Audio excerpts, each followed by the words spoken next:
بسم الله الرحمن الرحيم إن الذين آمنوا والذين هادوا والنصارى والصابئين إن الذين يقينا آكسان آمنوا چیمان راوڑے دے والذین آکسان هادو چی یهود دی والنصارى او نصارى دی والصابئینا اولادنا خلق دی. نصابین یو ترجمه خلق کئی چی لادنا خلق دی. دویما ترجمه کئی چی ستوری پرس خلق دی دستور عبادت کئی.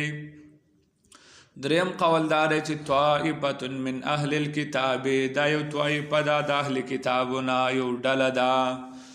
من آسو کا منا باللہ چی مان راوڑی پا اللہ باندے والیوم الاخر پورز رستنی باندے دا قیامت رز وعمل صالحا او عمل وکی دا شریعت موافق فلهم دا دیو دا پارا اجرهم اجر دا دیو دے بدلی دا دیو دے اند ربهم پنز دا اللہ باندے ولا خوف علیہم نبی سیرا پدیو باندی ولا هم یحزنون او نبدیو غم جنشی وَإِذْ أَوْيَاتْ كَاغَ وَخَاخَزْنَا مِيثَاقَكُمْ چمونگا غستے استاسون پوخ لوزو وَرَفَعْنَا فَوْقَكُمُ الطُّورَ او چت کڑے مونگا پتاسو باندی غرد تورو خضو در تم ویلیو چونی سیانی عمل وکی ما پاگی کتاب باندی آتیناکم چی منگی تاسو تدرکو بقوت پقوت سرا وذکرو تاسو یاد کئی ما آغسا فیه چی پدی کدی لعلکم ددید پارا تتقون چی تاسو پریزگار شے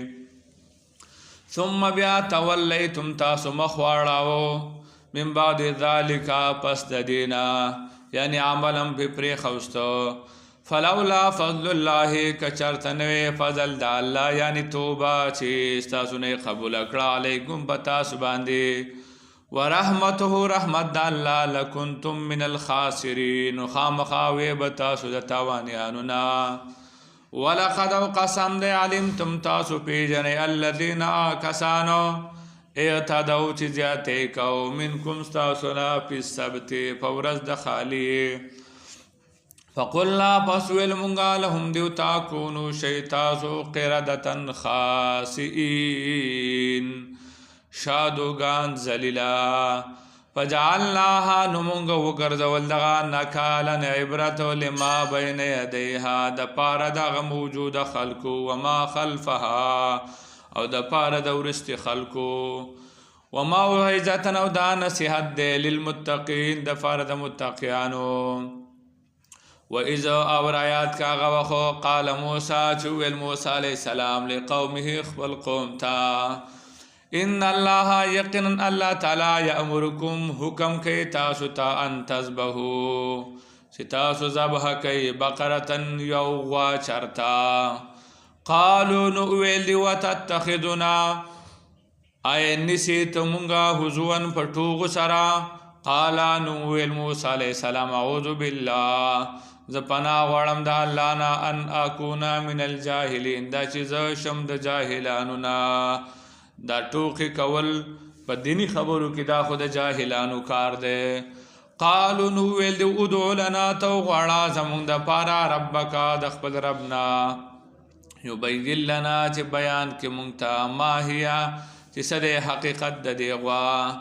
قالا نویل موسیٰ علیہ السلام انہو شانداری یقولو چی وید اللہ انہا بقرتن چی دا یو غوا دا لا فارزن چی دیر بڑیم ندا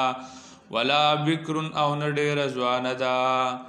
عوام بین ذالک دا دی پدی درمیان کی دا فافعلو نوکی ما اغاسا تؤمرون چی تاسو تی حکم کلے کی گئی قالو نویلیو ادعو لنا تو غاڑا زمونگ دا پارا ربکا دخبل ربنا یبین لنا ما لونها چی بیان کی مونگتا چی صدی رنگ دا دیغوا قالا نویل موسیٰ علیہ السلام انہو شانداری اقولو چی فرمائی دا اللہ انہا بقرتن صفراء چی دا یو غوادا تکا زیڑا فاقع اللونها چې خالص ته رنگ د دې تسر الناظرین خوشاله کوي کتونکو لرا د دې غوا داسې رنګ لکه سامري چې هغه سخې څنګه ساس کړی د سونې نه هغه شانتې رنګ دا د دې لپاره چې د هغې هغه محبت د دې د زړونو نه وځي قالو نو ویل دی ادعو لنا ته وغواړه زمونږ دپاره ربک د خپل ربنا یبین لنا چې بیان کړي مونږ ته ما هي نور حالات د دې غوا ان البقره تشابه علینا یقینا دا غوا په مونږ باندې ګډه وډه کړې شوې ده وإنا او یقینا ان شاء الله که چرته وغوښتل الله تعالی لمهتدون نو مونږ به په سمه لار شو نو دا ان شاء الله یې ووایو نو ځکه به سمه لار شو چې غوا یې بیا مونده قال نو ورته وویل موسی علیه السلام انه شان دا دی یقولو فرمایي د الله انها بقره چې دا یوه غوا ده لا ذلول چې نه جوتي ده چې په کومه غوایه باندې خلک یوه کوي نو هغې ته جوتي غوایه وایي نو دا داسې غوا ده چې دا جوتي نه ده تثیر الارض چې اړولي د ځمکې لره ولا تسقي الحرث او نه ارټي غوا ده چې خړوب کړي دي فصلونه دا غوا چې په ارټ کې تاویږي نو د دې نه اوبه راخېږي او په ټوله ځي نو دا داسې غوا هم نه ده مسلمة دروغ ده لا شیطه فیها نشته دی صعیب په دې کې قالو نو ویل دیو الآن جئت بالحق اوس دې راتله وکړو په حق جواب سره فذبحوها نو ذبح یې کړه دا غوا وما کادوا یفعلون او نږدې نه و چې دیو دا کار کړی مخکې د بیان د دینه